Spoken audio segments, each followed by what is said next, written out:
आपण पाहतात RZ24 Marathi news. आपली माती आपली माणसे. जय भवानी. महाराष्ट्राची कुलस्वामिनी आई तुळजा भवानी ज्यांनी शिवरायांना घडवलं त्या जिजाऊ माँसाहेब हिंदवी स्वराज्याचे सरसंस्थापक, अखिल हिंदुस्थानचे आराध्य दैवत छत्रपती शिवरायांना मानाचा मुजरा करतो. स्वराज्य रक्षक छत्रपती संभाजी महाराज यांच्याही चरणी नतमस्तक होतो. भारतरत्न डॉक्टर बाबासाहेब आंबेडकर आणि तमाम महापुरुषांना विनम्र आदरांजली अर्पण करतो. आज शिवजयंतीच्या या सोहळ्यामध्ये मंचावर उपस्थित असलेले राज्याचे लोकप्रिय उपमुख्यमंत्री माननीय एकनाथराव शिंदेजी, महाराष्ट्राच्या पहिल्या महिला उपमुख्यमंत्री आदरणीय सुनेत्राताई पवार, आमचे सहकारी आशिष शेलारजी, शरद सोनवणेजी, विजय घोगरेजी, अतुल बेंडकेजी, रितेश देशमुखजी, सत्यशील शेलकरजी, राजेंद्र कुंजीरजी, आशाताई बुचके, श्री सुनील फुलारी, श्री जितेंद्र डुडी, श्री संदीप सिंग गिल, ज्यांना पुरस्कार मिळाला असे डॉक्टर विनोद हांडे, कैलासवासी पंकज वामन, लेफ्टनंट अजिंक्य मेहर, श्री शिवाजीराव खैरे, सब लेफ्टनंट श्रुतिका ताथवडे, प्रवीण ताथवडेर आणि या ठिकाणी उपस्थित सर्व भगिनी आणि बंधूंनो, मी सर्वप्रथम आपल्या सर्वांना शिवजयंतीच्या खूप खूप शुभेच्छा देतो आणि जगभरातल्या शिवप्रेमींना या शिवजयंतीच्या निमित्ताने अशाच प्रकारे महाराजांचा आशीर्वाद आणि प्रेरणा मिळत राहो अशा प्रकारची प्रार्थना करतो.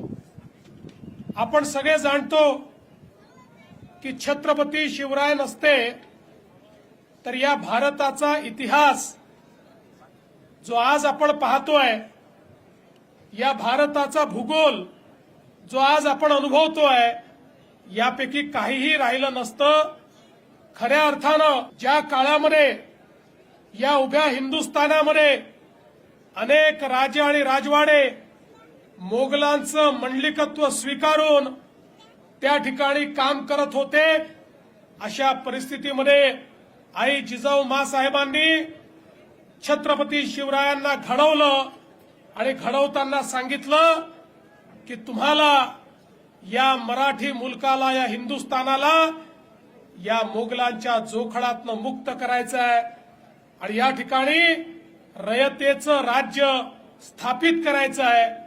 आणि आपल्याला माहिती आहे, छत्रपती शिवरायांनी 18 पगड जातीच्या तमाम मावळ्यांना एकत्रित करून एक अशी फौज तयार केली, ज्या फौजेने या ठिकाणी खऱ्या अर्थानं स्वराज्याची स्थापना केली. आणि छत्रपती शिवरायांनी सांगितलं, हे माझं राज्य नाही आहे, हे रयतेचं राज्य आहे. तुम्ही जे लढता आहात हे मला राजा बनवण्याकरता लढत नाही, तुम्ही जे लढतात ते देव, देश आणि धर्माकरता लढता आहात. तुम्ही जे लढतात ते सामान्य माणसाला या मोगलांच्या जोखडातनं मुक्त करण्याकरता लढतात. आणि म्हणून एक असं राज्य महाराजांनी स्थापित केलं ज्या ठिकाणी समता होती, ज्या ठिकाणी प्रत्येकाला सन्मान होता, ज्या ठिकाणी अन्याय नव्हता, अत्याचार नव्हता, ज्या ठिकाणी महिला सुरक्षित होत्या, ज्या ठिकाणी शेतकरी समाधानी होता. एक असं राज्य की ज्याचा राज्यकारभार पाहिल्यानंतर जगभरातले लोक आश्चर्य करतात की एक राजा इतक्या गोष्टी कसं करू शकतात. अशा प्रकारचं साम्राज्य हे छत्रपती शिवरायांनी आपल्याला घडवून दाखवलं.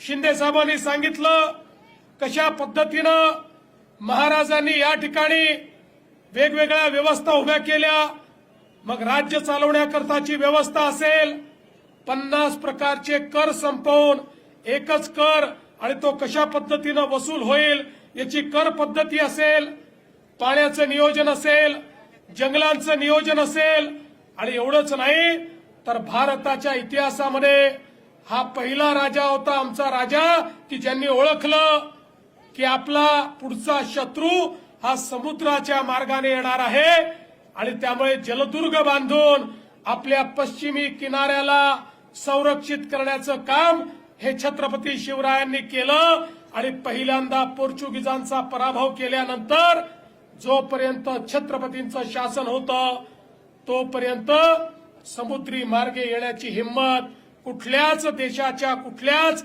आक्रमकांनी त्या ठिकाणी केली नाही. अशा प्रकारचे द्रष्टे आपले छत्रपती शिवराय होते. आणि म्हणूनच आज खऱ्या अर्थानं ज्यावेळी छत्रपती शिवरायांची जयंती आपण साजरी करतो आणि ती देखील ज्यावेळी आपल्या देशाच्या प्रधानमंत्र्यांनी आपल्या शिवनेरी सहित महाराजांचे 12 किल्ले जागतिक वारसा स्थळ म्हणून त्या ठिकाणी नॉमिनेट केले आणि जगातल्या 27 देशांनी एक मताने मतदान करून या ठिकाणी संपूर्ण जगाकरता होय हे जागतिक वारसा स्थळ आहेत अशा प्रकारची मान्यता दिली. आमच्या आशिष शेलारांनी ते प्रमाणपत्र देखील या ठिकाणी घेतलं. त्यामुळे आता आपले शिवराय हे जागतिक होतेच, पण आता जगाने देखील मान्य केलंय की त्यांनी निर्माण केलेले किल्ले हे जागतिक वारसा स्थळ आहेत. अशा प्रकारचा जागतिक वारसा निर्माण करणाऱ्या शिवरायांची प्रेरणा आपण घेतो आणि म्हणून आवश्यक आहे त्यांनी दिलेल्या मार्गावरच आपल्याला चालावं लागेल. त्यांनी दिलेला मार्ग हाच मार्ग विकासाचा मार्ग आहे, तो प्रत्येकाच्या उत्थानाचा मार्ग आहे. मला या गोष्टीचा अभिमान आहे. या शिवनेरीवर आमच्या अजितदादांचं प्रचंड प्रेम होतं.